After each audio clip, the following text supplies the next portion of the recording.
Assalamualaikum warahmatullahi wabarakatuh. Selamat pagi semuanya. Semoga kalian dalam keadaan sehat walafiat dan dalam lindungan Allah Subhanahu wa taala. Sebelum kita memulai pembelajaran hari ini, alangkah lebih baiknya kita membaca basmalah bersama-sama. Bismillahirrohmanirrohim. Dan anak-anak jangan lupa untuk mengisi absensi di e-learning yang telah Ibu sediakan. Dan kalian juga jangan lupa untuk mencatat catatan di buku yang telah kalian sediakan. Selanjutnya, hari ini kita akan masuk ke bab baru, yaitu kita akan membahas tentang kurban dan akikah. Tujuan pembelajaran hari ini adalah 1. Mengetahui pengertian kurban dan akikah. 2. Hukum akikah dan kurban. Yang ketiga, waktu pelaksanaan dan cara penyembelihan hewan kurban dan akikah. Dan yang keempat adalah hikmah akikah dan hewan kurban. Cara bahasa, kurban berasal dari kata koroba yang berarti dekat. Secara syariat, kurban artinya ibadah dalam bentuk melaksanakan penyembelihan hewan tertentu atas dasar perintah Allah Subhanahu wa taala dan petunjuk Rasulullah Shallallahu alaihi wasallam dengan harapan dapat mendekatkan diri kepada Allah Subhanahu wa taala. Pelaksanaan kurban hukumnya adalah sunnah muakkad. Artinya sangat dianjurkan bagi yang mampu. Dianjurkan untuk melaksanakan kurban. Orang yang mampu berkurban namun tidak melakukannya, maka baginya adalah makruh atau tidak disukai oleh Allah Subhanahu wa taala dan Rasulnya. Ketentuan hewan kurban. Jenis binatang yang diperbolehkan untuk dijadikan kurban adalah unta, sapi, kerbau, kambing, biri-biri. Ataupun ketentuan hewan-hewan tersebut adalah unta yang sudah berumur 5 tahun, sapi atau kerbau yang sudah berumur 2 tahun, 3. Kambing yang sudah berumur 2 tahun, dan domba atau biri-biri yang sudah berumur 1 tahun atau telah berganti gigi. Ketentuan hewan kurban. Di samping memenuhi ketentuan umur, hewan-hewan kurban itu harus sehat dan organ tubuhnya lengkap. Tanduknya tidak patah, tidak buta matanya, tidak pincang, tidak sakit atau cacat, dan tidak kurus kering. Ketentuan yang lain untuk jenis binatang unta, sapi, dan kerbau boleh untuk kurban sejumlah 7 orang. Sedangkan untuk kambing dan domba hanya untuk kurban 1 orang. Selanjutnya, waktu penyembelihan kurban. Waktu penyembelihan kurban adalah setelah sholat Idul Adha atau pada tanggal 10 Zulhijjah dan 3 hari tasyrik, yaitu tanggal 11, 12, dan 13 Zulhijjah. Tempat yang disunahkan untuk menyembelih adalah tanah lapangan. Orang yang berkurban disunahkan untuk menyembelih hewan kurbannya sendiri, namun boleh juga untuk diwakilkan kepada orang lain. Selanjutnya adalah cara penyembelihan hewan kurban. 1. Mengucapkan basmalah ketika hendak menyembelih. 2. Mengucapkan takbir atau sebelum membaca basmalah ataupun setelahnya. Yang ketiga, menghadapkan hewan sembelihan ke arah kiblat. Dianjurkan membaca basmalah dengan sempurna, Bismillahirrohmanirrohim.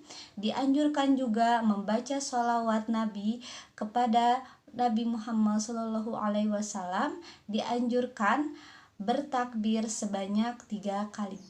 Pembagian daging kurban. Daging kurban dibagi kepada fakir dan miskin dalam keadaan masih mentah atau belum dimasak. Apabila orang berkurban menghendaki, dia boleh mengambil daging kurban itu maksimal sepertiganya. Selanjutnya kita ke hikmah pelaksanaan kurban. 1. Menghidupkan sunnah para nabi terdahulu, khususnya sunnah Nabi Ibrahim alaihissalam. Kedua, untuk mendekatkan diri atau taqarrub kepada Allah Subhanahu wa taala. Ketiga, menghidupkan makna takbir di hari raya Idul Adha dari tanggal 10 hingga tanggal 13 Zulhijjah. Keempat, kurban mengajarkan kita untuk bersikap dermawan, tidak rakus dan tidak kikir. Kelima, kurban mendidik kita untuk peduli kepada sesama. Dan yang keenam, mendidik kita untuk membunuh sifat kebinatangan. Di antara sifat-sifat kebinatangan yang harus kita musnahkan adalah tamak, rakus, sikap ingin menang sendiri, dan sewenang-wenang kepada orang lain. Selanjutnya kita akan membahas tentang akikah. Akikah secara bahasa artinya memutus atau melubangi. Secara syariat, makna akikah adalah menyembelih kambing atau domba sebagai tanda syukur kepada Allah Subhanahu wa taala atas lahirnya anak, baik laki-laki ataupun perempuan. Akikah yang paling utama dilaksanakan pada hari ke-7 setelah kelahiran anak. Pada hari itu pula seorang bayi dicukur rambutnya dan diberi nama yang baik oleh kedua orang tuanya. Hukum akikah adalah sunnah muakkad. Sunnah muakkad artinya sunnah yang sangat dianjurkan. Akikah mempunyai tujuan khusus, yaitu sebagai wujud syukur kepada Allah Subhanahu wa taala atas kelahiran seorang anak, baik laki-laki maupun perempuan. Selanjutnya kita akan membahas tentang ketentuan hewan akikah. Mayoritas ulama sepakat bahwa yang digunakan untuk akikah adalah kambing atau domba. Untuk anak laki-laki sebanyak 2 ekor kambing atau domba, dan untuk anak perempuan 1 ekor kambing atau domba. Adapun syarat kambing atau domba akikah yaitu 1. Kambing atau domba itu harus dalam keadaan sehat, tidak kurus dan tidak cacat. Yang kedua, kambing atau domba itu sudah berumur 1 tahun lebih atau sudah pernah berganti gigi. Selanjutnya, pembagian daging akikah. Ketentuan pembagian daging akikah berbeda dengan pembagian daging kurban. Dalam hal ini, daging akikah diberikan dalam kondisi yang sudah dimasak.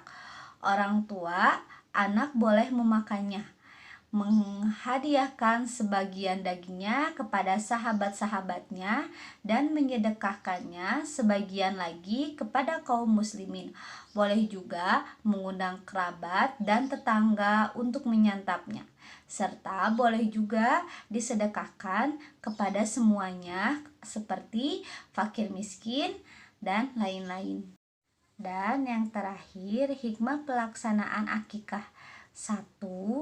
Menghidupkan sunnah Nabi Muhammad SAW. Yang kedua, membebaskan anak dari ketergadaian.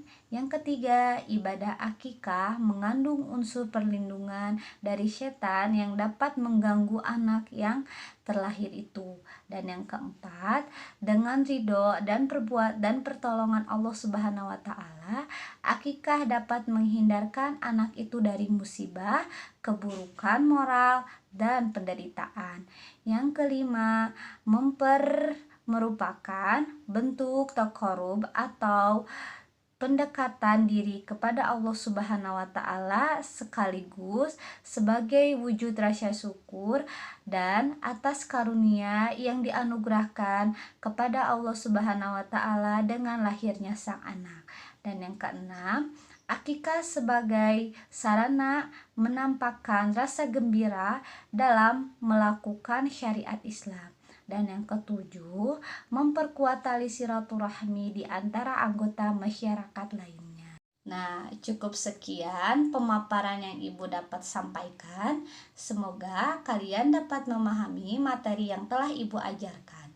Selanjutnya, silahkan kalian mengerjakan kuis yang telah Ibu upload di e-learning. Dan jika kalian ingin bertanya tentang materi yang belum kalian pahami, bisa share di forum. Di forum kita akan berdiskusi dan bertukar pendapat. Sekian materi yang Ibu sampaikan, semoga bermanfaat dan tetap semangat dalam menuntut ilmu. Wassalamualaikum warahmatullahi wabarakatuh.